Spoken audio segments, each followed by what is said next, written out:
తాజాగా సజ్జల రామకృష్ణారెడ్డి మాట్లాడుతూ చంద్రబాబు ఒక మాఫియాను తయారు చేసుకొని బీసీ డిక్లరేషన్ అంటూ మాట్లాడుతున్నారని కామెంట్ చేయడం జరిగింది. ఒకటి, చంద్రబాబు నాయుడు గారికి మాఫియాలు మీలాగా మాఫియాలు చేసుకోని అవసరం లేదు. చంద్రబాబు నాయుడు గారు ఈజ్ ఎ విజనరీ. ఆయన తెలుగు ప్రజలకు ఎంతో సేవ చేశాడు. బీసీలకు రాజ్యాధికారం ఇచ్చింది తెలుగుదేశం పార్టీ. బీసీలకు చంద్రబాబు నాయుడు గారు స్థానిక సంస్థల్లో 34% రిజర్వేషన్ కల్పించారు. మీరు వచ్చిన తర్వాత ఆ రిజర్వేషన్ తీసేసి 16,000 పోస్టులు బీసీలకు దూరం చేశారు.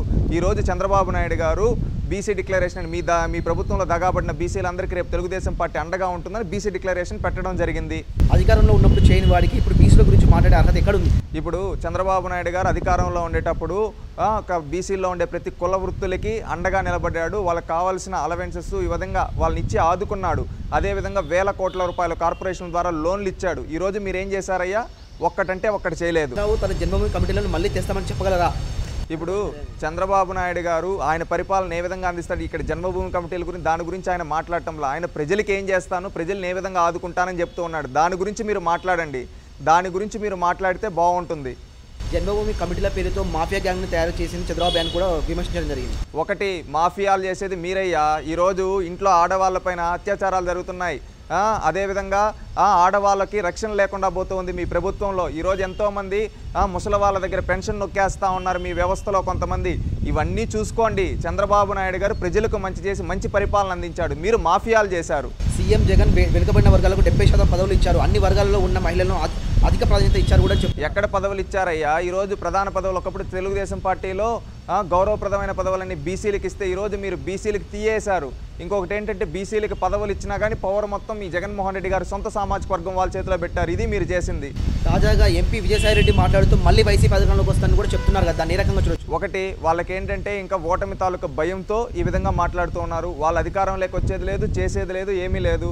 వాళ్ళు ఓడిపోతూ ఉన్నారు. ఈరోజు ఈ విధంగా మాట్లాడితే ఎవరైనా జనాలు నమ్ముతారేమో అని ఈ విధంగా మాట్లాడుతూ ఉన్నారు. అంతే. మారిన రాజకీయ పరిస్థితుల్లో నేను పోటీలో ఉంటానని అనుకోలేదు, కాకపోతే లోక్సభ ఎన్నికల్లో నేను పోటీ చేస్తున్నాను కూడా చెప్తున్నారు కదా. ఏంటంటే వాళ్ళ క్యాండిడేట్లు లేరు కాబట్టి ఇప్పుడు విజయసాయిరెడ్డి గారిని పోటీకి నిలిపారు. ఆయన ఏంటంటే ఇంకా వాళ్ళ పార్టీలో జగన్మోహన్ రెడ్డి గారు అక్రమాస్తులు ఈయన కూడా భాగమే కాబట్టి ఇంకా జగన్మోహన్ రెడ్డి గారి కోసం పోటీ చేస్తున్నాడు తప్పితే ఇప్పుడు నెల్లూరులో అభ్యర్థులు లేరు వాళ్ళకి. విజయం తప్పనిసరి ఈసారి గెలుస్తామని, పనితీరు సరిగ్గా లేని ఎంపీలను పక్కన పెడుతున్నాం, ఖచ్చితంగా గెలుస్తామని కూడా చెప్తున్నారు. ఇప్పుడు ఒకటి, పనితీరు బాగలేదంటే ఇన్నేళ్ళు ఏం చేస్తూ ఉన్నారు? వాళ్ళని అలర్ట్ చేయకుండా, ఇన్ని రోజులు వాళ్ళ గురించి మాట్లాడకుండా ఇప్పుడు వస్తూ ఉన్నారంటే మీరు ఏ విధంగా అర్థం చేసుకోవచ్చు? ఇప్పుడు ఎమ్మెల్యేలు అందరూ ఫెయిల్యూర్ అయితే ఆటోమేటిక్గా ఎమ్మెల్యేలకు అందరికీ నాయకుడైన ముఖ్యమంత్రి కూడా ఫెయిల్యూర్ కదా. ఇప్పుడు ముఖ్యమంత్రిని కూడా మీరు మార్చాలి కదా. తాజాగా మంత్రి ఉషశ్రీ చరణ్ మాట్లాడుతూ సిద్ధం సముద్రం లాగా తలపిస్తుంటే రాకదలకి ఎవరు రావట్లేదు అని చెప్తున్నారు. ఒకటి, ఆమెకి నేను పెనుగొండలో సభ చూసిన తర్వాత నిద్ర పట్టడం లేదు. పెనుగొండలో కదలరా అంటే హిందూపూర్ పార్లమెంట్ మొత్తం కదలి వచ్చింది. ఏ విధంగా అంటే చంద్రబాబు నాయుడు గారు లబ్ధి పొందిన రాయలసీమ రైతులు, అదేవిధంగా కియాలో ఉద్యోగాలు పొందిన యువత అందరూ కదలి వచ్చి కదలరా బహిరంగ సభలో పాల్గొనడంతో ఉషశ్రీ చరణ్ గారికి ఏం తోచక ఈ విధంగా మాట్లాడుతూ ఉన్నారు. అదే రాప్తాడ్లో సిద్ధం సభ పెట్టాడు కదా జగన్మోహన్ రెడ్డి. ఆ సిద్ధం సభలో ఆయన రాయలసీమకు చేసిన దాని గురించి ఏదైనా మాట్లాడా? అక్కడ ఏమన్నా పరిశ్రమల గురించి మాట్లాడా? లేదు. కానీ చంద్రబాబు నాయుడు గారు జీడిపల్లి రిజర్వాయర్ గురించి మాట్లాడారు. అదేవిధంగా కియాన్ ఏ విధంగా తీసుకొని వచ్చానో మాట్లాడాడు. ఇవన్నీ చెప్పాడు. ఏ విధంగా రాయలసీమ రైతులకు న్యాయం చేశామో చెప్పాడు. అక్కడ యువతకు ఏ విధంగా ఉద్యోగ అవకాశాలు కల్పించామో చెప్పాడు చంద్రబాబు నాయుడు గారు. కానీ జగన్మోహన్ రెడ్డి గారు ఎందుకు చెప్పలేకపోతున్నారు? ఈ విధంగా ఇక్కడ తెలిసిపోయింది కదా చంద్రబాబు నాయుడు గారికి జగన్మోహన్ రెడ్డి గారికి తేడా. కదలిన సభ టీడీపీకి ఇదే ఆఖరి సభ. టీడీపీ సభలకు జనం రావడం లేదని కూడా చెప్తున్నారు కదా. ఒకటి, వాళ్ళు జనం రావటం లేదంటే అక్కడ జన ప్రభంజనం కనబడతా ఉంది. కదలరా బహిరంగ సభలకి స్వచ్ఛందంగా కొన్ని లక్షల మంది వచ్చారు. అది చూసానికి ఇంకా బాధలో ఇంకేమంటే వీళ్ళు సిద్ధం సభకు కొన్ని కోట్ల రూపాయలు ఖర్చు పెట్టినా కానీ జనాలు రావటం లేదు. అందుకని వీళ్ళు దిగజారిపోయి ఈ విధంగా మాట్లాడుతూ ఉన్నారు. 2 రోజులకు ముందు వరకు వాలంటీర్లను కించపరిచిన చంద్రబాబు పెనుగొండ సభలో వాలంటీర్లను కొనసాగిస్తామని చెప్పడాన్ని ఈ రకంగా చూడండి. ఒకటి, చంద్రబాబు నాయుడు గారు ఎప్పుడు ఆ వ్యవస్థను కించపడ, ఆ వ్యవస్థలో వాళ్ళు చేసే పనులను తప్పుపట్టాడు.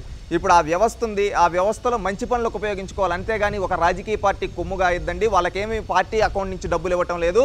వాళ్ళకి ఇచ్చే డబ్బులు ప్రజల డబ్బులతో ఇస్తూ ఉంటే ప్రజలకు సేవ చేయాలి కానీ ఒక పార్టీకి సేవ చేయొద్దండి అని గతంలో చెప్పారు. రేపు వచ్చినా కానీ వాళ్ళకి గౌరవం కల్పిస్తాం, వాళ్ళకి శిక్షణ ఇస్తాం, మంచి ఉద్యోగాలు కల్పిస్తాం. 5,000 ఉద్యోగాలు కాదు, వాళ్ళ కుటుంబాలు నిలబడే విధంగా వాళ్ళ సొంత కాళ్ళపైన వాళ్ళే ప్రభుత్వానికి ట్యాక్స్ కట్టే విధంగా వాళ్ళని తయారు చేస్తాము, వాళ్ళని కొనసాగిస్తామని చెప్పి ఈ విధంగా చెప్పడం జరిగింది చంద్రబాబు నాయుడు. అది విజనరీకి ఉన్న తేడా. విజనరీకి జగన్మోహన్ రెడ్డి గారికి, విజనరీ చంద్రబాబు నాయుడు గారికి ఉన్న తేడా ఇది.